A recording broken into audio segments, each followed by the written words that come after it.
Hello again, students, and welcome to week 4 of the IDS 300W class Interdisciplinary Studies. This week is week 4, and we're looking at relevant disciplines. That's not what I'm going to talk about tonight in the video, however. I usually save this for later in the semester, but sometimes I realize I save it for too late. So what we're going to talk about tonight is your paper. I want to tell you a little bit about the kind of paper you're going to be writing because I believe it will help you prepare to do the research that you're doing now, this background building and learning, and it will help you get ready for when you move forward and are ready to start putting something down on paper. So what we're going to start off with is a discussion of something called exploratory research. Now you can tell on my screen that I have gone to Google and I just typed in exploratory research. Now the first thing that comes up is an ad. I'm going to warn you in case you don't know, I avoid these like the plague. Also, if I click on this, there's a high likelihood that my company will block it because it recognizes that somebody paid for this to be here. This is not something that makes its way to the top of the list by being relevant. It is something somebody paid for. So I skip them when they say ad. But the first thing I hit is this exploratory research Wikipedia document. Now, I know you've had teachers, or if you haven't, I'll be surprised, who have said they won't let you use Wikipedia. Stop using it. I say absolutely use it. Use everything at your disposal. Wikipedia, though, you have to use with caution. I will not let you cite from it. It is not a reliable source for citations.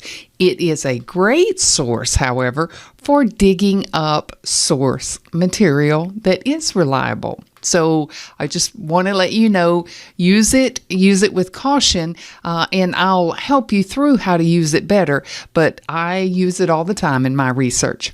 So I'm going to go ahead and click on this because I'd like to see what this article says exploratory research is. Now, the first sentence says, it is research conducted for a problem that has not been studied more clearly. Now, one of our definitions that we've looked at in the readings that we've done so far says, if this is something that has already been solved or something that has been researched in depth, it's not a good choice for an interdisciplinary research project. I totally agree. If you take my example, drones are something widely studied, widely looked into. Security, parking lot security, campus security, also widely studied. But it's the intersection that is the missing piece. I haven't found any research that shows studies about using drones for parking lot security or for campus security. So I believe it is a problem that has not been studied clearly. So it's a great place to start, which is what exploratory research is, a starting point. Now, if I compare that or contrast that to a traditional research paper, it often includes sections for an introduction, for a full literature review, for methods, for findings, for conclusions. Those are the typical traditional full-scale research paper elements, but that's not quite what we do here.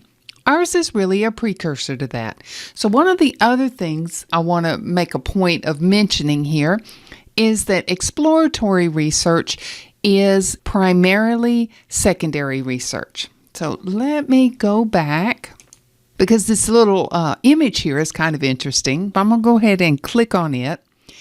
The image shows that there's a split down the middle, and on the left is primary research, and that's where you're out doing the researching yourself. You're conducting a survey, you're interviewing people, you're involved in a focus group, or you're making your own observations. Those kinds of things are primary research.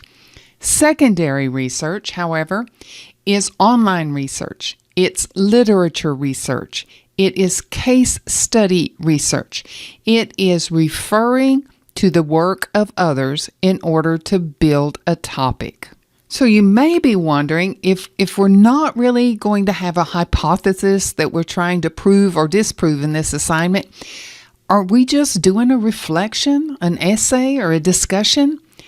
No, this is research. But the purpose here is focused on preliminary development of a hypothesis to be pursued later. We are doing groundwork for a fuller, more detailed research to follow up later. This is preliminary kind of work, but it is true research. For example, if we take my drones research example, I know it's not a great one, but it's the one I have, so we're going to use it. My research question is something like this. Would the use of surveillance drones to escort students to their parked cars after hours possibly reduce campus parking lot crime? So this is the topic I'm focusing on in my exploratory research.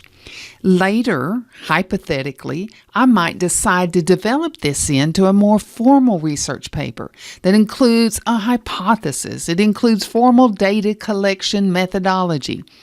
I could hypothesize that the idea has great merit and set about collecting data to prove it.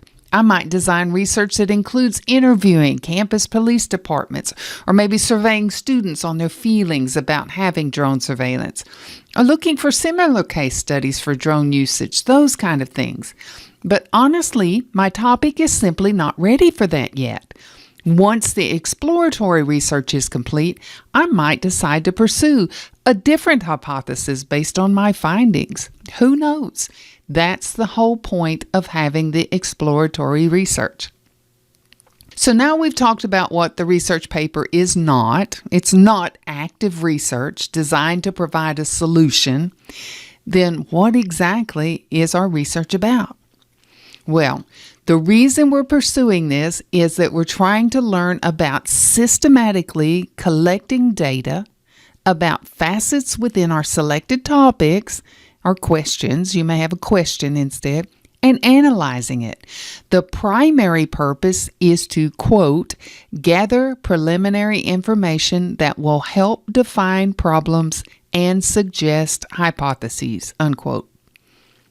Now, there's one side note I want to point out here, and that is that the kind of research that occurs in the workplace most often is exploratory. Academic research is just not valued in many workplace settings. Exploratory research, on the other hand, is.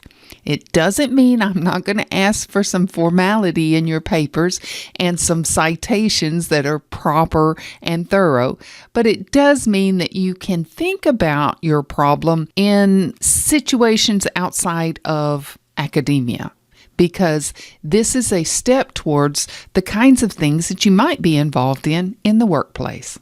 Now, the assignment that's due this week has you conducting the first 3 steps of the 10-step process.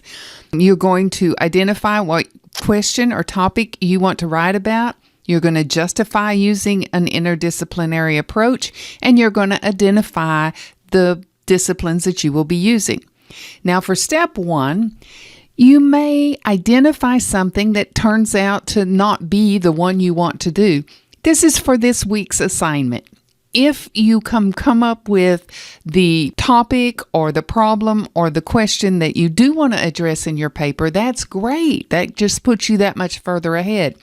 But if you can't settle in on something, just pick something. It's okay. You can use an example like I did. It's fine. Number 2, justify using the interdisciplinary approach. I think the questions here will help you determine that. And then number 3 is kind of what you focused on this week in your readings, and that is that you are going to identify all kinds of disciplines that may be interested or have an input into your problem or your topic or your question, but you have to narrow that down to 3 or 4 that you will focus on yourself. For example, in my drones, I have narrowed mine down to 3. I've picked 3, but it wasn't like those were the only 3 available. I could have chosen aeronautics. That's a big part of kind of drone technology is in the aeronautics field, not just technology. I could have chosen psychology. Instead of sociology, I made it thought about the psychology aspect, and I actually may change to that if I find that my research takes me down that path more than it does the social aspects. I could have chosen from a number of additional fields or another of additional disciplines, because there are so many disciplines that might impact my problem. But what I really wanted to focus on, the ones that kind of came to the top of the pile whenever I did my research, I have chosen and have listed.